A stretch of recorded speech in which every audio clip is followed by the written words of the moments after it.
Hello बच्चों, let's read the question. The question is the wire of potentiometer should be of uniform area of cross section Y. जो potentiometer हम wire use करते हैं वो uniform cross section area का होना चाहिए, ऐसा क्यों? तो सबसे पहले तो हमारा जो की कॉन्सेप्ट रहेगा, हम जानते हैं कि पोटेंशियोमीटर से हम मेजर करते हैं इलेक्ट्रिक पोटेंशियल ऑफ सेल। ठीक है, हम क्या मेजर करते हैं? इलेक्ट्रिक पोटेंशियल और पोटेंशियल डिफरेंस ऑफ बैटरी और सेल। ठीक है, इसीलिए इसका नाम हमने पोटेंशियोमीटर रखा है। इसमें क्या होता है, एक तो प्राइमरी सेक्शन होता है इस तरह से, जिसका ईएमएफ हमें नोन है, वो सेल लगाते हैं, उसका इंटरनल रेजिस्टेंस और ये की जुड़ी होती है, और ये उसका होता है वायर। ठीक है, इस वायर की जो लेंथ होती है वो फिक्स होती है। ये वायर की जो लेंथ होती है AB equals to L equals to वो होती है 100 सेंटीमीटर के बराबर, या जिसको मैं कह सकती हूँ 1 मीटर के बराबर होती है। और ये जो हमारी होती है वो यूनिफॉर्म क्रॉस सेक्शन एरिया की होती है। फिर यहाँ पर हम जोड़ते हैं एक अननोन सेल जिसका ईएमएफ हमें कैलकुलेट करना है, उससे हम जोड़ते हैं गैलोमीटर और उससे जुड़ती है जॉकी। इस जॉकी को हम इस वायर पर स्लाइड करवाते हैं, और जहां पर इस गैलोमीटर में नल डिफ्लेक्शन आता है, ठीक है, जहां पर नल डिफ्लेक्शन आता है, मतलब अब करंट जो है गैलोमीटर में जीरो, या नल डिफ्लेक्शन का मतलब है करंट कितनी है? जीरो है। वहां पर हमें मिलती है बैलेंसिंग लेंथ। ठीक है, उस बैलेंसिंग लेंथ का मतलब होता है कि उस लेंथ के अक्रॉस जो पोटेंशियल ड्रॉप है, जैसे यहाँ पर आई है, ये मेरी हो गई L1 लेंथ सपोज। ठीक है, बैलेंसिंग लेंथ बची हुई हमारी कितनी हो जाएगी? 100 माइनस L1। तो ये जो L1 लेंथ के अक्रॉस जो पोटेंशियल ड्रॉप आएगा वही इस सेल के ईएमएफ के क्या होगा? बराबर होगा। इस तरह से हम किसी भी सेल का इलेक्ट्रिक पोटेंशियल कैलकुलेट करते हैं पोटेंशियोमीटर से।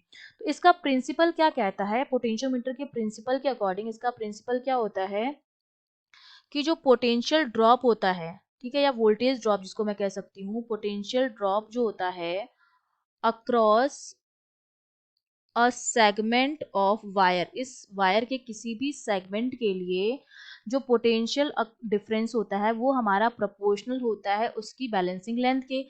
मतलब V जो होता है वो L के प्रोपोर्शनल होता है, तो V यहाँ पर मेरा आ जाता है K L के बराबर। ठीक है, ये इसका प्रिंसिपल है पोटेंशियोमीटर का, जहां पर K हमारा क्या होता है? पोटेंशियल ग्रेडियंट होता है।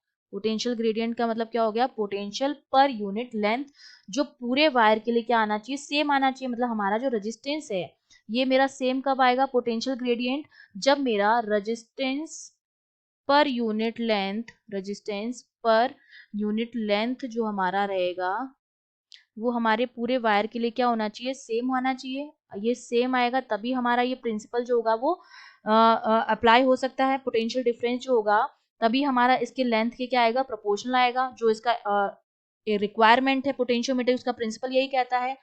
अब हम जानते हैं कि हमारा जो रेजिस्टेंस होता है R, वो हमारा क्या होता है? रो L अपॉन A। अब रो तो वायर के नेचर पे डिपेंड करता है, तो वो एक ही मेटल का हम वायर यूज करें तो ये हमारा सेम रहता है। लेंथ भी हम सेम रखते हैं 1 मीटर, ये भी सेम रहती है। अगर मैं इस एरिया को चेंज कर देती हूँ, अगर ये यूनिफॉर्म नहीं हुआ, तो आर की जो वैल्यू होगी वो क्या हो जाएगी? चेंज आएगी। ठीक है, हर सेगमेंट के लिए आर की वैल्यू जो हो जाएगी वो चेंज आएगी, तो हमें बैलेंसिंग लेंथ जो होगी वो नहीं मिलेगी।